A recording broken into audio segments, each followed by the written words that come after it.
Welcome back, everybody, to In the Kitchen with the Plant Based Nutritionista. Listen, I want to walk you through how to make that watermelon hydration punch. Now, this is going to be a slightly different recipe from the one you received via email, but as I'm getting set up, I show you I already go ahead, I put the watermelon in the blender. Remember to put your blade in the blender though before you put your food products in. I go ahead and pull out some fresh turmeric and some fresh ginger. Go ahead and break it apart, break off the nodes, and that makes it easier to peel. So I go ahead and take those off and I start peeling away. So ginger takes a little bit to peel. I recommend getting a small knife just for safety as you're peeling, and just be very careful. Try to get as close to the skin as you can. Get those nodes all cleaned up. And turmeric is a little different. You don't need a lot. It's so powerful. I mean, just like ginger is powerful too. But with the turmeric, I just peel it down a little bit around the sides, and then I slice off two pieces of turmeric to add to the blender. Turmeric skin peels fairly well, but go ahead and just slice, put that down, slice again. All right. So what you see me doing next is showing you the leafy green of choice that I'm adding. So I have some Malabar spinach. Malabar spinach. This is an African spinach my farmer has grown for the first time this year. Not the first time I've had it, but the first time he's grown it. And this is the second time I've had Malabar spinach grown locally here in Georgia. I also have some pineapple sage. Oh yes, also from my farmer. Got it fresh, let it dry out in a brown paper bag in a refrigerator over time. And I decided to add some just to boost the nutrient density and flavor in my hydration punch. I go ahead and rinse them off because it's coming from the farm. So you want to rinse off any remaining microbes that may have come from the farm that may still be on the food. So go ahead and rinse that off. Then I go ahead and grab my lemon. I'm just showing you this sticker. You know, I'm a fan of teaching people how to read food labels. So that's a 9 number leading there on the lemon. And I go ahead and get the lemon ready to go into the blender. I want to show you how I wash the lemon. So typically with fruit that has an outer peel, I go ahead and grab some baking soda. I rub it on. I turn the water on. And then I grab my produce brush and I go ahead and give it a gentle scrub all the way around. Rinse off the produce brush, let that hang again to dry. I towel dry the lemon. You know, I don't show you all that. I try to cut out as much stuff as I can. Now, we want this white spongy part of the lemon, the limonene. It's called the limonene. So go back to the blog post around the watermelon hydration punch where I talk a little bit about the limonene. But it's a powerhouse. It's antioxidant, of course. All fresh food is, to the extent that it hasn't been sprayed with anything. So I'm being very careful just to remove the outer surface of the skin. Sometimes I do include the skin in my with my lemons, but it just depends on where I buy them from, the confidence I have and how they've been handled. So for this one, I'm going to go ahead and cut off the skin, leave that spongy outer layer. That's going to work some serious nutritional magic for us in our bodies. And if you overcut, that's okay. It doesn't have to be perfect, but go ahead and get off as much skin as you possibly can when you're making your watermelon hydration punch. You can adopt this same technique or approach for any hydration punch. I just want to do a spoiler alert. This is an electrolytic drink. So you don't have to buy the aids of the world that sell you on electrolytes, because these are the most natural you're going to get right from the fruit and the vegetables itself. All you're doing is blending it with some water, and bada bing, bada boom, you got yourself an electrolytic drink. So I just want to throw that out there because I think a lot of times we feel the need to buy pre-made drinks. And if you look at the contents, typically the ingredient list for those types of beverages have a lot of sugar, limited electrolytes, and there's more than just sodium and potassium. There's limited electrolytes in it, and then artificial food coloring, if I didn't say that already. All right, so you can avoid all that by just making one quick at home. Here is some fresh ginger. Go ahead and cut that up. I cut up the smaller pieces, and really cutting it is a form of processing, and it just makes it a little bit easier on the blender, so a little less work. And I personally like to make sure ginger gets blended up really well because it can be a little stringy if you just throw it in there whole.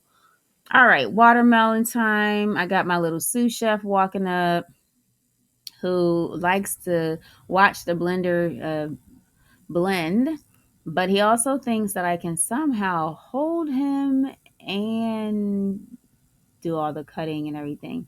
So as you can see, he found something. He handed it to me.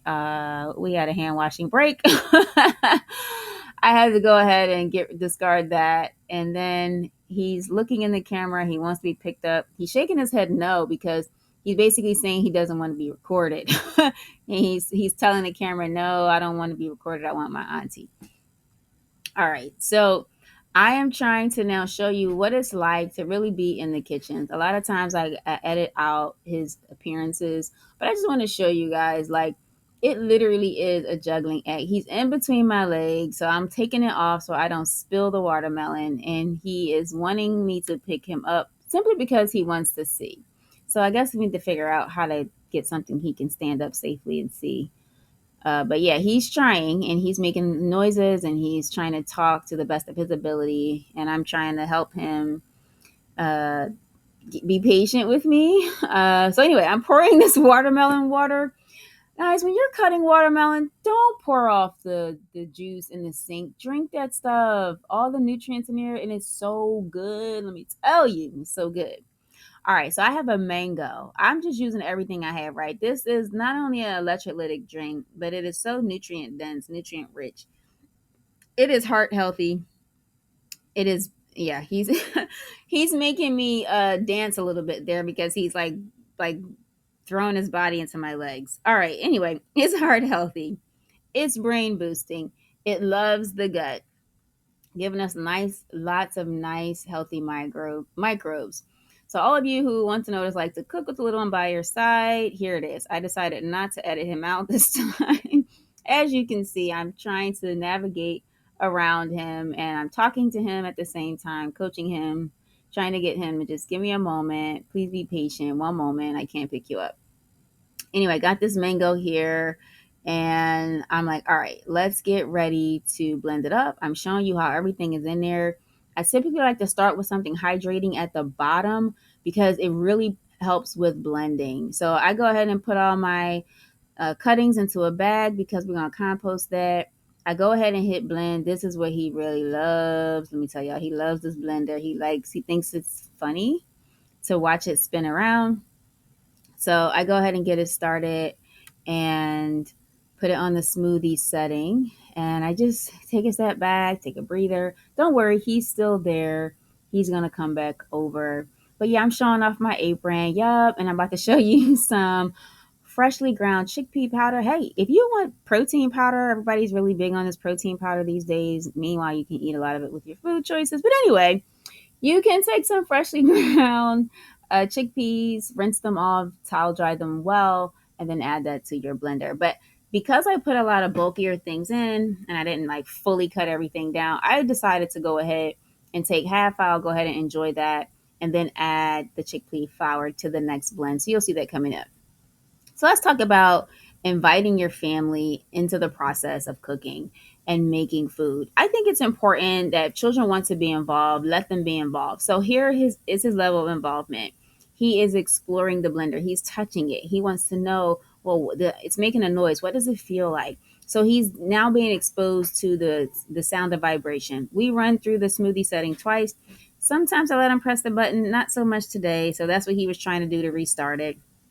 But I think when you start children early in the kitchen, they're more likely to eat the foods we claim they don't want. So I have to back him up because again, he's seen me twist it on and twist it off. So he just wants to explore. So I give him a kiss, I put him down, and I say, "Hey, buddy, I got to get back to this. So you can hang out here, or walk around. I don't know." So, but I just want to highlight that if you expose your children early, your nieces and nephews early and often to whole plant foods, they will not reject them.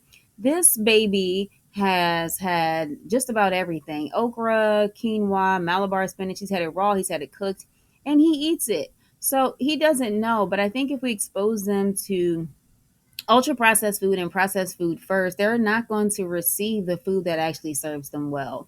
So keep that in mind. Invite them in the kitchen. Don't shoo them away. Just find ways that they can be involved.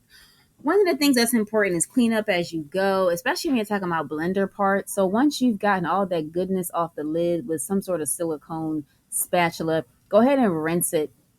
And if you rinse it, it just allows you to get back to it later without having a hard sell with scrubbing and all that other stuff. So I'm going to go ahead and show you. I think today I'm only going to drink about 16 ounces because that's all I really want. And I want to add the chickpea flour into the other half, and I'll have that for breakfast tomorrow.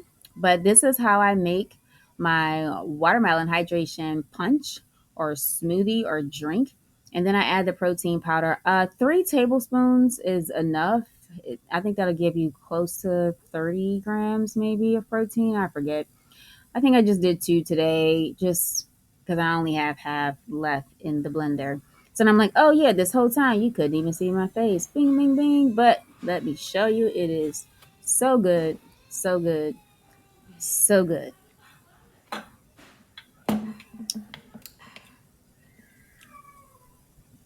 And there you have it. I'm the Plant Based Nutritionista, here to inspire you to take your health back one meal at a time by eating more plants, moving your bodies, and of course, drinking that water.